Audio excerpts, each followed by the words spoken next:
Depois da Segunda Guerra Mundial, o Ocidente viveu um período que foi chamado de 30 anos gloriosos. Economias em crescimento, governos acenando com empregos, saúde, educação e aposentadoria. O sistema funcionou durante décadas e a Europa parecia ter encontrado a fórmula do progresso. Mas tudo iria mudar. O Plano Marshall sozinho não explica a reconstrução da Europa no pós-guerra. O verdadeiro motivo foi a combinação entre investimentos, recuperação industrial e um novo modelo de organização da sociedade, conhecido como Estado de Bem-Estar Social.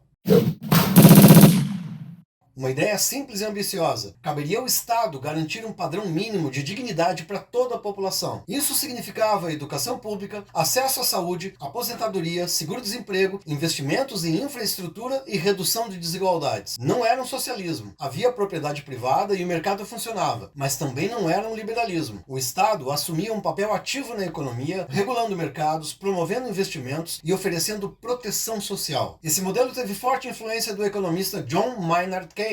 Ele defendia que caberia ao governo estimular a economia, criando empregos e estimulando a produção. Nada daquele papo de mão invisível do Adam Smith. A crise de 1929 mostrou que crises profundas resultam em regimes autoritários e extremistas. Ao mesmo tempo, começava a Guerra Fria, e muitos governos acreditavam que melhorar as condições de vida da população também era uma forma de conter o avanço do soviético. Foi nesse contexto que nasceu aquilo que muitos historiadores chamam de Era de Ouro do Capitalismo, um período que vai de 1945 até a década de 1970. Durante esses anos, a Europa experimentou crescimento econômico acelerado, desemprego baixo, aumento de salários e expansão da classe média. O Reino Unido teve um sistema nacional de saúde, a Alemanha viveu a chamada economia social de mercado, a França ampliou programas sociais e investiu na modernização do país. Parecia o equilíbrio perfeito entre capitalismo e proteção social, mas a história raramente permanece estável. E na década de 1970 vieram os primeiros sinais de desgaste. O grande choque foi a crise do petróleo de 1973, e com ela o aumento da energia, inflação, desaceleração do crescimento econômico e desemprego. E de repente, os governos não podiam mais pagar sistemas públicos que se tornaram cada vez mais caros, especialmente com o envelhecimento da população. Aí surgem as ideias de economistas como Friedrich Hayek e Milton Friedman. Eles defendiam menos intervenção estatal e um mercado mais livre. Essas ideias chegaram rapidamente ao poder, e uma grande porta-voz dessa bandeira foi Margaret Thatcher, eleita primeira-ministra do Reino Unido em 1979. Outro nome de peso foi Ronald Reagan,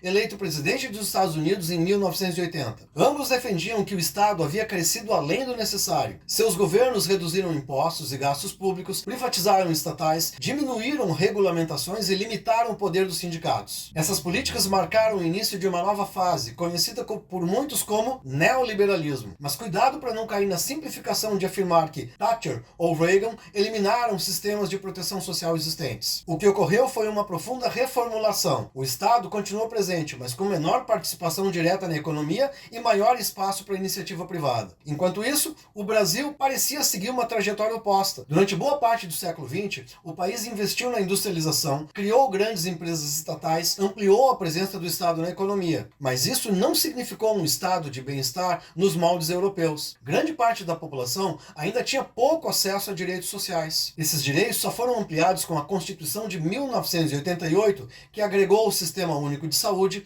a ampliação de toda uma proteção e assistência social. Foi exatamente no momento em que o estado de bem-estar social desmoronava que o Brasil começou a construir o seu, mas o mercado não perdoa. Na Europa foi o trauma da Segunda Guerra e o medo do comunismo. No Brasil foi a redemocratização e os anos do regime militar que definiram os rumos ideológicos do bem-estar social. Ele foi uma resposta aos traumas e crises econômicas e às disputas ideológicas. Também não desapareceu de uma hora para outra. Ele foi sendo transformado à medida que novos desafios econômicos surgiram. E até hoje o debate continua, com perguntas que dividem economistas, governos e sociedade. Qual deve ser o tamanho do Estado? Quanto ele deve gastar? Quais serviços devem permanecer públicos? E quais podem ser entregues à iniciativa privada? Esse é justamente o debate que se faz no Brasil atual, em que o Estado é inflado e com uma das maiores cargas tributárias do mundo, e ainda com precários direitos levados à população. E esse debate vai continuar ainda por décadas. E se tu acha que esse conteúdo te agregou alguma coisa, eu te peço que se inscreva no meu canal e manda um like para ajudar o trabalho. Participa e bota a tua opinião aí nos comentários. Ainda tem muita coisa interessante pra gente conversar.